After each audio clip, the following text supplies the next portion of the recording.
Hola, soy Iván Carrillo, bienvenido a Los Observadores, el espacio para compartir lo sorprendente que hay en el mundo. La afasia es un trastorno en el que el paciente pierde la capacidad de producir o comprender el lenguaje como consecuencia de ciertas lesiones cerebrales. Hoy vamos a conversar con la maestra Beatriz González Ortuño, especialista en psicobiología, quien nos habla del diagnóstico, el tratamiento y las posibles complicaciones de esta enfermedad. Esto es Los Observadores.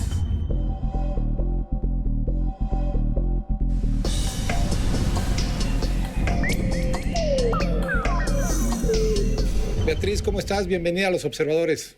Muy bien, Iván, gracias. Gracias por la invitación. Gracias a ti. Dime, vamos a hablar de una alteración del lenguaje que desafortunadamente puede ser que tenga más presencia de lo que creemos y que no siempre es tan conocida. Me refiero a la afasia.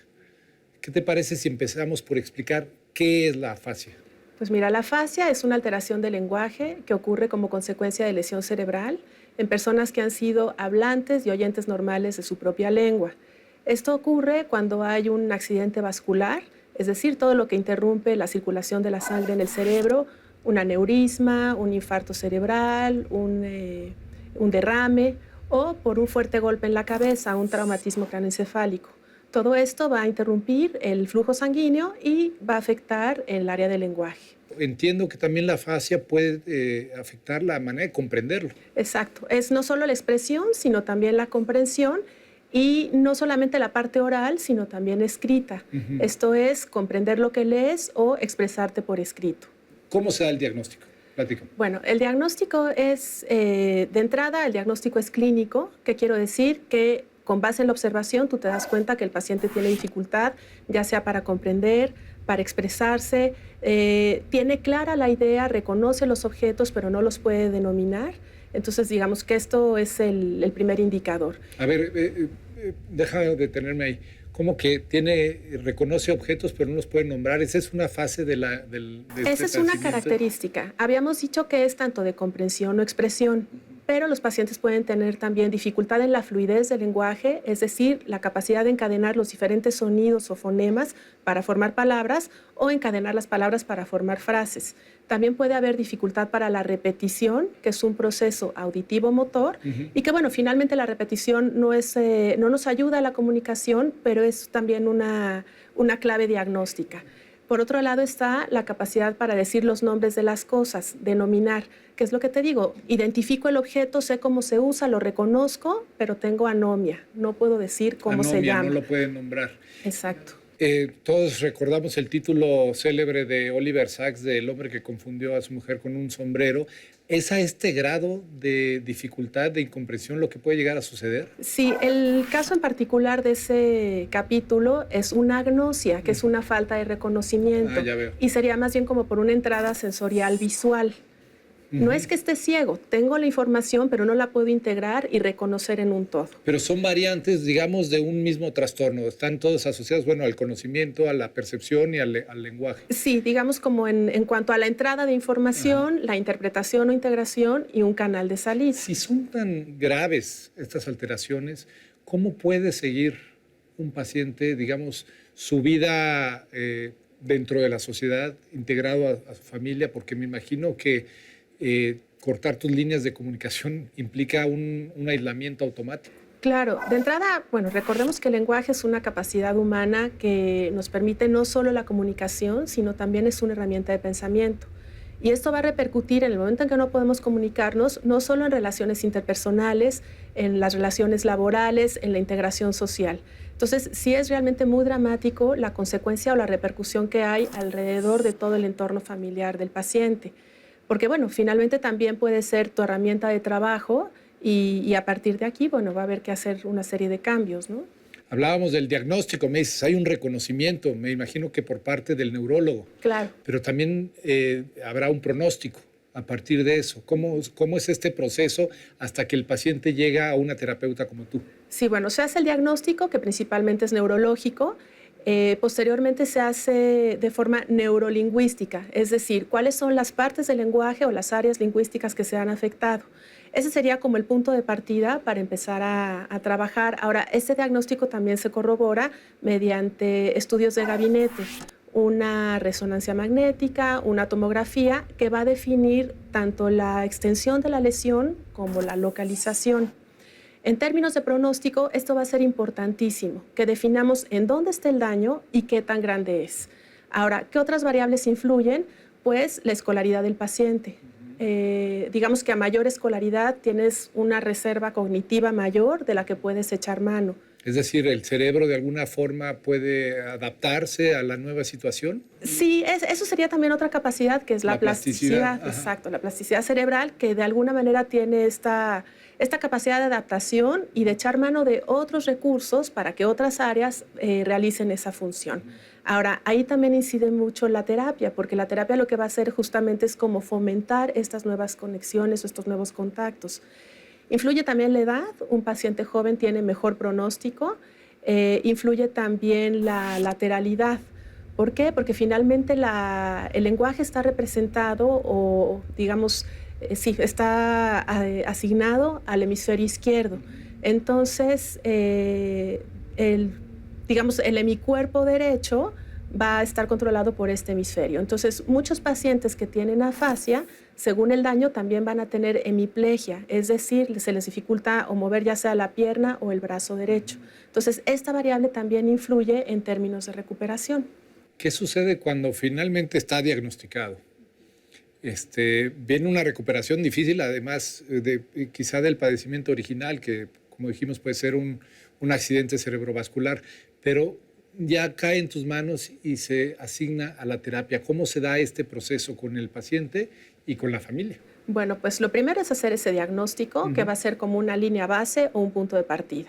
Y ahí vamos a identificar, puede comprender, qué tanto puede expresarse, cómo está también su comprensión y expresión por escrito.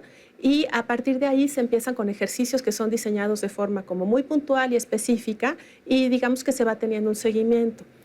¿Qué tipo de ejercicios? Pues depende, por ejemplo, lo que mencionábamos hace ratito de denominación, pues una serie de ejercicios que fomenten justamente es como meter el dedo en la llaga, como para que el paciente encuentre una forma alternativa de llegar al nombre de lo que estamos buscando. De un objeto, ¿no? De una persona. Puede ser un sinónimo, puede ser una descripción, alguna otra forma, y el objetivo de la terapia es que haya una comunicación funcional. Ahora, aquí también es muy interesante porque con los recursos tecnológicos que tenemos hoy día, también se puede de alguna manera apoyar a que el paciente pueda comunicarse, pueda expresarse y a lo mejor con ciertas ayudas que vayan dirigidas específicamente a la necesidad que él tiene. Como ¿no? por ejemplo, ciertas aplicaciones. Ya hay aplicaciones que... Sí, ciertas aplicaciones que hacen lo que tu cerebro no puede hacer, es decir, como una transcodificación. A lo mejor si yo quiero escribir cierta palabra, la digo y el recurso o la aplicación lo que hace es transcodificar el sonido en una letra, por ejemplo. O cuestiones muy básicas de necesidades donde hay ciertas imágenes donde yo puedo señalar si tengo frío, si quiero ir al baño, si tengo sueño. Entonces, bueno, esa puede ser como un recurso importante. ¿Cuál es la posibilidad de recuperación de un paciente afásico? Pues mira, como toda estadística en México es difícil y te repito que esa recuperación va a depender de las variables de edad, localización del daño, la extensión de la lesión, el término, digamos, el inicio o el tiempo que hay entre el inicio del padecimiento y el empezar la terapia. En ese sentido también va a ser como muy importante que ese intervalo sea corto justamente para fomentar este medio propicio, ¿no? ¿Hay pacientes afásicos que no reciben terapia? Sí. ¿Es un asunto de desconocimiento o cuál es el problema? Pues puede ser de desconocimiento o también de falta de recursos. Digamos, en las instituciones de gobierno el lenguaje no es una prioridad. ¿Dirías que es como un trastorno oculto, desaparecido o relegado secundariamente a su atención? Pues sí, porque realmente es algo que se conoce muy poco. En ese sentido yo agradezco muchísimo esta difusión y estoy segura que mucha gente es la primera vez que escucha la palabra afasia. ¿cuál es la incidencia en México? También, como bien dices, las cifras son difíciles en México, más cuando hablamos de padecimientos secundarios, pero en tu experiencia clínica, ¿me puedes decir cuál es la incidencia que tenemos? Pues mira, un aproximado es de un 100% de las personas que asisten a la consulta neurológica, a lo mejor 6 de estas 100 personas van a requerir rehabilitación. Y por rehabilitación me refiero a lo mejor rehabilitación física, rehabilitación cognitiva, rehabilitación del lenguaje. Entonces, ese podría ser a lo mejor un indicador. Ahora, estadísticas en Estados Unidos hay más o menos 2 millones de personas con afasia. Okay. Entonces, bueno, podríamos de alguna manera tener ese parámetro o esa comparación. Utilizar el parámetro de los Estados Unidos. En tu clínica de tantos años habrás visto pasar de todo tipo. Hay algunos casos, me imagino, esperanzadores de recuperación. Claro. Platícame alguna historia inspiradora en ese sentido. Tengo presente el caso de Eduardo, que él es antropólogo social, y tenía mucha dificultad, de pronto cambiaba una palabra por otra, se le dificultaba también expresarse por escrito, sin embargo tuvo una oportunidad laboral. Y recibe un comentario de la persona con la que le toca trabajar en equipo, y el comentario fue el siguiente: hablas raro, pero piensas bien. Entonces, ¿qué quiero decir con esto? Que finalmente, bueno, no es una cuestión del intelecto, de la inteligencia, sino que es una cuestión del lenguaje.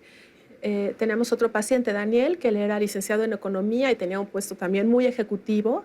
Y bueno, con la cuestión del lenguaje no pudo, pero ellos son una familia chapaneca, entonces tenían la receta de los tamales chapanecos, se pusieron a hacer tamales, los vendieron, y eso fue como una manera también de darle la vuelta. Pero sí se requiere, sobre todo, muchísimo apoyo de la familia y como toda esta visión y toda esta actitud de darle la vuelta y no verlo como una dificultad, sino como un reto. ¿Cuál es el mensaje que tú le mandas a los pacientes y a los familiares de los pacientes? Pues que esto nos da una oportunidad, que esto es una, digamos, como una manera de reencontrarnos, de reinventarnos, y a nivel social, pues también una parte en términos de prevención. Todo lo que puede ocasionar un infarto cerebral, ¿no? Una vida sedentaria, el tabaquismo, la mala alimentación. Entonces, creo que más bien también va para allá como hacia una medicina preventiva. Y en el caso también de los pacientes, pues que haya difusión, porque los pacientes de pronto tienen una dificultad enorme para comunicarse y pueden ser tachados o de borrachos o de deficientes mentales, y no es así. Entonces, en la medida en que estemos sensibles como sociedad, vamos a tener también como que una mejor aceptación e integración de los pacientes como tal. Y hay una obra de tu autoría que es rara, este tipo de literatura especializada en nuestro país y en español. Claro. Que tiene precisamente esa intención de divulgar el tema, ¿no? De comprenderlo. Claro. Platícame un poco de cómo surge y cuál es su objetivo. Pues mira, este libro surge a partir, yo he dado esta clase hace más o menos 15 años y siempre estábamos con la traducción, la fotocopia, el artículo. Está escrito en coautoría con Paola González Lázaro, y un día ella, bueno, fue mi alumna y como muy apasionadas las dos del tema, y un día nos sentamos y bueno, no hay un libro de texto, ¿por qué no lo escribimos?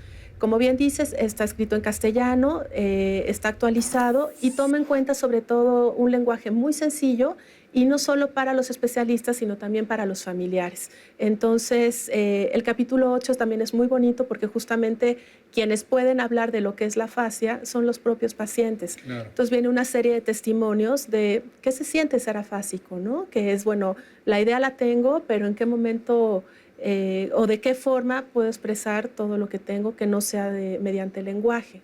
Pues creo que nos has pintado un panorama muy enriquecedor acerca de es un trastorno poco conocido, pero creo que muy importante que todos nos sensibilicemos, sepamos que esto existe, que hoy hay pacientes que desafortunadamente lo sufren, y también que conozcan que hay alternativas, que hay terapeutas con una gran experiencia, que hay libros informativos, y acercarse a ustedes, Beatriz. Claro. Sí, pues yo agradezco en ese sentido el foro y bueno, pues vengo a hablar a nombre de los pacientes. Y me gustaría, para cerrar, leer la dedicatoria del libro, la dedicatoria. Por supuesto. A ver. Este libro está dedicado a los pacientes con afasia. Dice: a los pacientes con afasia y sus familiares, su valor y determinación nos enseñan el alcance de la fortaleza del espíritu humano. Yo creo que con estas bellas palabras nos despedimos. Beatriz, muchísimas gracias. Gracias, Iván. Los observadores, el espacio para compartir lo sorprendente que hay en el mundo.